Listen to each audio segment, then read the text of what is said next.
samaysan taasoo lagu qasbay guur iyo waxyaabo kale. Nasiib wanaag qof ayaa i difaacay.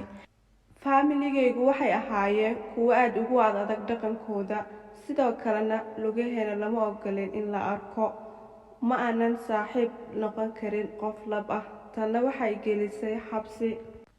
Dabcan waan fahmi karaa waxay tahay inaan noqdo gabadh aad u wanaagsan oona ku adag diintii dhaqankeeda, laakiin mararka qaar waxay u muuqanaysay in xadgudub ay sameynayaan.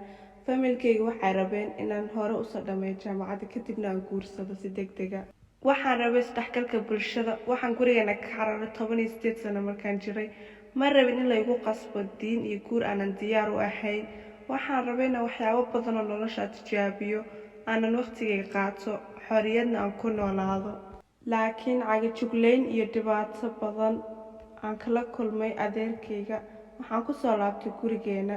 Adeerkayna wuxuu ii sheegay inuu 20 sano xabsi u gali karo haddii uu u dhaqmi weydid sida asiga uu rabay.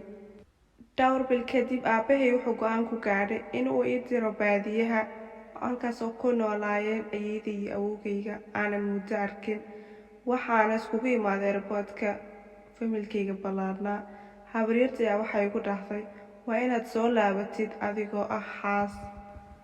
Anigoo oynaya ayaa waxaan dhahay ma tegi doono. 2 maalin kadib waxay noo imaaday adeerkay saaxiibkiisa iyo wiil uu asiga dhalay. Wayna na salaameen. Waxayna igu abuse gareeyeen, miyaad guursanaysaa ninkaaga kaasoo hadda aad baratay? Anigana waxaan u sheegay adeerkayga inaanan rabin guur, laakiin maba jirin ba aniga qof hadalkayga maqlaayo. Waxaad dhahaysaa waxaanan rabin inaan maqlo, aniga oona ninkayga baranin. Wax waliban waxay ku dhaceen degdeg, waxaana la diyaariyey isla markiiba arooskeena.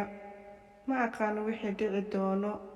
Habeenkii koowaad oo arooskeena, markii uu igu soo galay qolkeena jiifka ayaa soo kacay. Waxaana ku dhahay i dhageyso, ani adigu weli si fiican iskuma garanayno.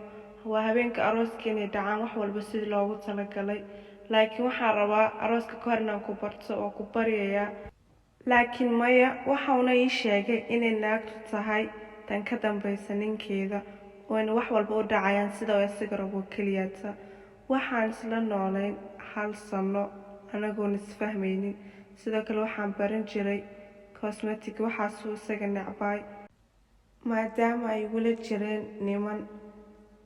Sidoo kale markaan shaqada taagay kumaan labisan karin jeans, waxay ahayd inaan soo qaato dharka dhaqanka. Maalmaha ka mid ah waxaan isku dagaalnay baarka college-ka. Waxaan rajeynayay qof i arkay, laakiin qof imuusan arkaynin. Markii aan ka soo baxsaday, walaashii ayaa waxay ii keentay waalidiintayda. Hooyaday ayaan u sheegay, waxayna igu dhahday adiga ayaa qaldan, waan ogahay inaad wax uun samaysay. Waxayna igu qasabtay inaan asiga raali geliyo, aanan lugaha qabsado. Wax walba khaladana aniga dusha layga saaray.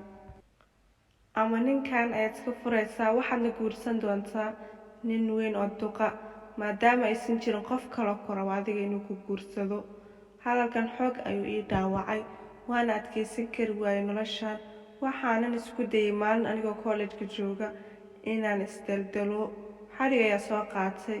Anigoo xarigii qoorta qisha rabo ayaa waxay soo wacay wiil aan isku college nahay. Waxaan u sheegay waxaan sameynayo, wuxuuna iga codsaday inaan joojiyo. Wiilkan waxaan ahayn ilaa galaaskayga koowaad isku galaas. Sidoo kale wuxuu ogaa inaan xaas ahay, dhibaatana iga haysato. Waxaanan maalinkan go'aan gaaray, go'aan waali ah. Waan soo cararay, alaabtayda ayaan soo qaatay, gurigiisa ayaanan imaaday. Tanina waxay ahayd bilowga baxsiga ninkayga iyo familigayga.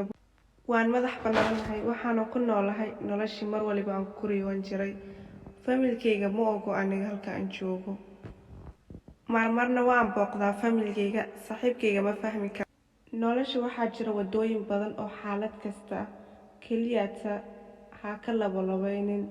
Wax waliban waxay noqon doonaa sidaad adiga rajeynaysid. Hal ilbiriqsi gudaheeda waa inaad aamintahay.